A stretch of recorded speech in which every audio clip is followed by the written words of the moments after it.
کس کی ہمت تھی. اب چھپا ہوا مستور حسن بھی اگر دیکھتے ہیں تو آنکھوں پہ انگلیاں رکھ کے دیکھتے ہیں. اور بیان کرنے والوں کی تعداد میں نے عرض کی کہ 3 درجنوں سے زائد نہیں ہے. تو یہ وہ لوگ ہیں جنہوں نے حضور کو دیکھا. اب امام حسن پوچھ رہے ہیں حضرت ہند بن ابی حالہ رضی اللہ تعالی عنہ کو کہ آپ نے حضور کو دیکھا تو مجھے بتائیے میرے نانا کا جمال کیسا تھا. تو حضرت ہند بن ابی حالہ نے حضور کا حلیہ بیان کیا. تو جب حضور کے قدموں کی کہانی انہوں نے بیان کی تو حضرت ہند بن ابی حالہ نے کہا کان نبیو صلی اللہ علیہ وآلہ وسلم شسن القدمین والکفین.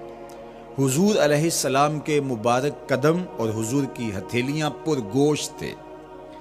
یہ حضور علیہ السلام کے مبارک قدموں کا جمال بیان کرتے ہیں. اللہ اکبر.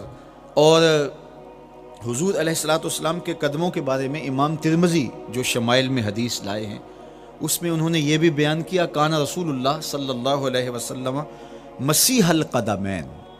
حضور علیہ السلام کے مبارک قدم ملائم تھے، خوبصورت تھے، کھردرے نہیں تھے، کوئی پھٹن نہیں تھی. عمومی طور پہ قدم پھٹ جاتے ہیں اور ایڑیاں بہت سارے لوگوں کی پھٹ جاتی ہیں تو وہ خوبصورتی باقی نہیں رہتی.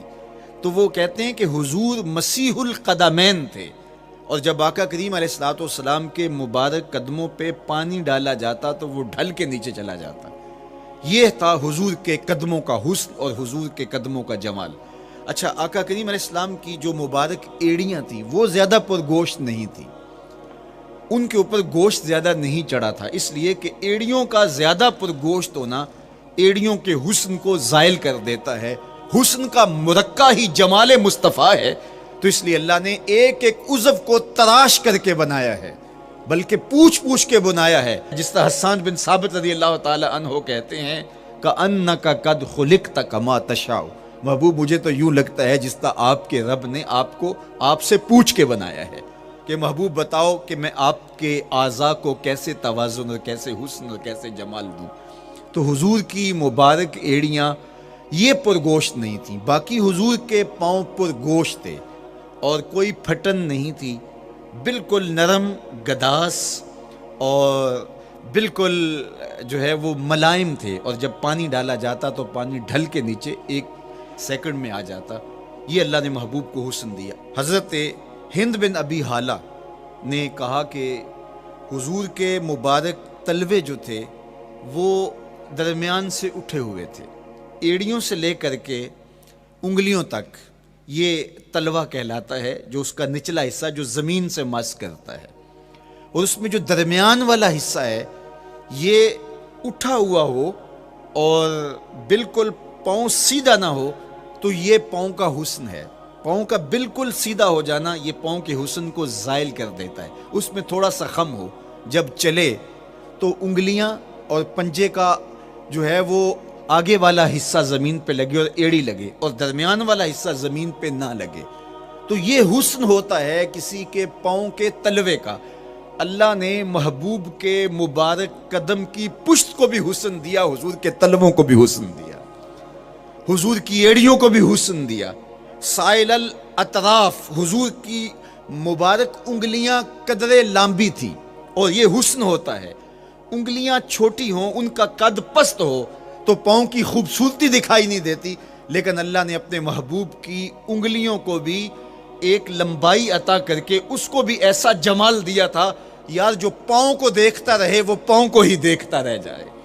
اللہ اکبر. اچھا، بعض احادیث میں آتا ہے کہ حضور علیہ السلام کے مبارک تلوے جو ہیں لیسا لہا اخمس، یہ لفظ ہیں کہ وہ اخمس نہیں تھے، یعنی وہ درمیان سے اٹھے ہوئے نہیں تھے. تو اس کا کیا مطلب ہے؟ یہ حضرت ابو ہریرہ رضی اللہ تعالیٰ عنہ سے جو مروی روایت ہے اس میں یہ ہے لیسا لہا اخمس. اور حضرت ہند بن ابی حالہ سے جو حضور کے مبارک تلووں کا حسن بیان کیا گیا ہے تو اس میں یہ بیان کیا گیا ہے کہ حضور علیہ السلام کا مبارک قدموں کا تلووں کا حسن یہ تھا کہ وہ درمیان سے تھوڑے سے اٹھے ہوئے تھے اور یہ خوبصورت پاؤں کا جمال ہوتا ہے. تو ان 2 چیزوں میں علماء نے تطبیق کی ہے. اللہ ان علماء کی قبروں پر رحمتیں نازل کرے جو حضور کے حسن پہ، حضور کے جمال پہ گفتگو کرتے رہے اور ایک ایک عضو پر انہوں نے کئی صفحات لکھے اور کتابیں انہوں نے تحریر کی حضور کے جمال پر۔ اب حضرت ہند بن ابی حالہ رضی اللہ تعالی عنہ، انہوں نے تو حضور کو گھر میں دیکھا تھا، یہ حضرت خدیجۃ الکبریٰ رضی اللہ تعالی عنہا کے فرزند تھے ابو حالہ سے۔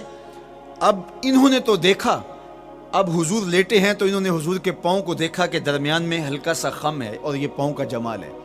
اب حضرت ابو ہریرہ رضی اللہ تعالی عنہ نے جو حضور کے پاؤں کو دیکھا تو یہ اندرون خانہ کا دیکھنا نہیں تھا، تو انہوں نے کیسے دیکھا؟ تو حضرت ابو ہریرہ سے مروی ایک روایت سے سمجھ آتی ہے کہ انہوں نے جو کہا کہ لیس لہا اخمس، کہ ان کے مبارک تلوے درمیان سے اٹھے ہوئے نہیں تھے بلکہ بالکل برابر تھے، تو اس کا کیا مطلب ہے؟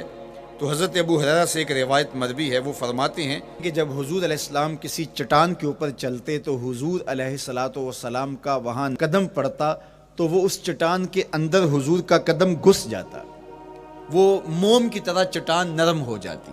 اس طرح زمین پر بھی حضور چلتے تو مبارک پاؤں کا جو نشان قدم ہے وہ پورا دکھائی دیتا۔ تو حضرت ابو ہریرہ رضی اللہ تعالیٰ عنہ اس سے یہ سمجھے کہ حضور کے تلوے جو ہیں وہ برابر ہیں۔ تو علماء نے اس پر گفتگو کی ہے۔ ایک تو حضور جب چلتے تھے تو آقا کریم پورے زور سے قدم زمین پہ رکھتے تھے اور اس وقار سے چلتے تھے کہ جس طرح حضور اونچائی سے نیچے کی طرف اتر رہے ہوں۔ تو جب پاؤں کو جما کر کے زور سے رکھا جائے تو پھر جو ہے وہ نشان نیچے پڑتا ہے۔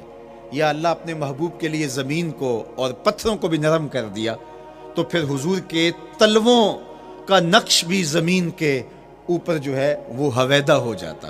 سلطان قاتبائی نے ایک ایسا ہی پتھر جس کے بارے میں شنید تھی کہ اس پر حضور کے قدموں کا نقش موجود ہے، تو انہوں نے 20,000 دینار کے اندر وہ خریدا اور انہوں نے یہ کہا کہ جب میں فوت ہو جاؤں تو حضور کے قدموں کے نشان والا پتھر میری قبر کے سرہانے بطور کتبہ لگایا جائے۔ علامہ شہاب الدین خفاجی علیہ رحمہ لکھتے ہیں ہوا موجود الی الآن، وہ اپنے دور میں کہانی بیان کہتے ہیں وہ آج بھی سلطان قاتبائی کی قبر کے سرہانے وہ پتھر نصب ہے جہاں حضور کے قدموں کے نشان موجود ہیں۔ اللہ اکبر۔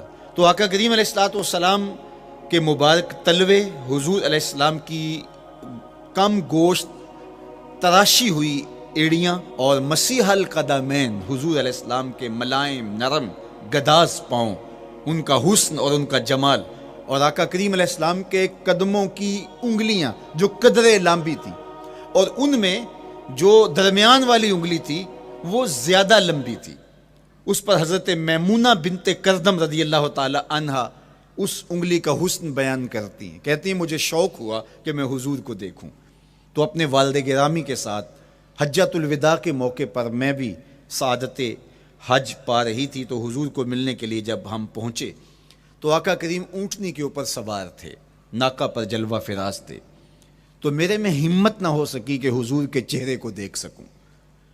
ایسا جلوہ، ایسا جمال، اللہ اکبر، اور ایسا روب اور ایسی چمک چہرے کی اور تابشیں تھیں کہ میرے اندر ہمت نہ ہو سکی کہ میں حضور کے چہرہ نور کو دیکھ سکوں۔